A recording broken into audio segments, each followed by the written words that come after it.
আমি ব্যবসা করছি আমরা 30 বছর ধরে। সাতক্ষীরা জেলায় এখন বেশ জনপ্রিয় হয়ে উঠেছে চুইঝাল। বাণিজ্যিকভাবে হচ্ছে চাষ। চুইঝালের কথা বলতে অনেকেরই জিহ্বাতে জল চলে আসে। মাংসের স্বাদ বাড়তেই চুইঝালের বিকল্প নেই। বিভিন্ন সামাজিক আচার অনুষ্ঠান সহ ঈদ পার্বণে চুইঝালের কদর বেড়ে যায় অনেক গুণ। 10 কেজি 12 কেজি, আবার অনেক সময় বেশিও হয়। ঈদের গুণে 40-50 কেজিও বেশি।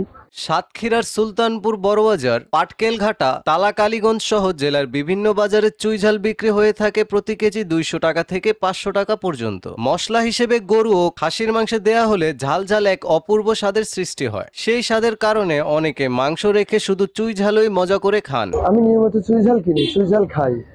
চুইঝালে গরুর মাংস, খাসির মাংস, এমনকি মুরগির মাংস তো আমি চুইঝাল ব্যবহার করি। সাধারণত আম, সুপারি সহ কাঠ জাতীয় গাছের গোড়া থেকে 12 থেকে 15 ইঞ্চি দূরে গর্ত করে চুই গাছের চারা লাগানো হয়। এরপর বড় গাছের সাথে বেঁধে দিলে 30-40 দিনের মাঝে তা গাছের সাহায্যে উপরে উঠে যায়। এভাবে চুই গাছ বাড়তে থাকে। দেশের দক্ষিণ পশ্চিমাঞ্চলের মানুষের কাছে মাংস চুইঝাল বেশ জনপ্রিয়। বাজারে এর চাহিদাও বেশ।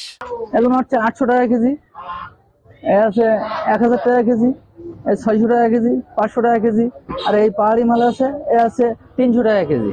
ভোজন রসিকদের চাহিদা মেটাতে প্রতিদিন সাতক্ষীরা ও খুলনার বিভিন্ন হোটেলে বিপুল পরিমাণ চুইঝালের মাংস রান্না করা হয়। এসব হোটেলের রান্নার প্রস্তুতি শুরু হয় ভোর থেকেই। চুইঝাল কেটে ছোট ছোট খণ্ড করে দেয়া হয় মাংসে। চুইঝালের মাংসের জন্য বেশ জনপ্রিয় সাতক্ষীরার পাটকেলঘাটার মোল্লার হোটেল ও গনি হোটেল। প্রতিদিন দুপুরে রীতিমতো ভিড় লেগে যায় হোটেল দুটিতে। এই হোটেলটার বয়স 35-36 বছর হবে।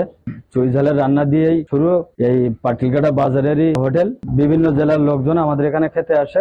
সুনামের সহিত আমরা ব্যবসা করি। অনেক সময় খাবার খেতে সিরিয়াল দিতে হয় ভোজন রসিকদের। সিরিয়াল পেলে টেবিলের ভাতের সাথে চলে আসে বড় গামলা ভর্তি চুইঝালের মাংস। সাতক্ষীরার বিভিন্ন জায়গা থেকে, ইভেন খুলনার একদম শেষ মাথা, আপনার বাইরের জেলা থেকে, ঢাকা বাইরের জেলা থেকে আসে এখানে গরুর মাংস খাইতে আসে। গরুর মাংসটা অনেক টেস্টি, মানে এতটাই স্বাদ যে প্রতি সপ্তাহে 7 দিনের ভিতর 5 দিন আমার এখানে খাওয়া লাগে। চুইঝালটা অনেক ঝাল, বাট খাওয়ার পরে খুবই মজা লাগছে। প্রতি পিস মাংসের সাথেই দেয়া হয় এক টুকরো চুইঝাল। আর এই লোভী দূর দূরান্ত থেকে দল বেঁধে চুইঝালের মাংস খেতে আসেন সাধারণ মানুষ।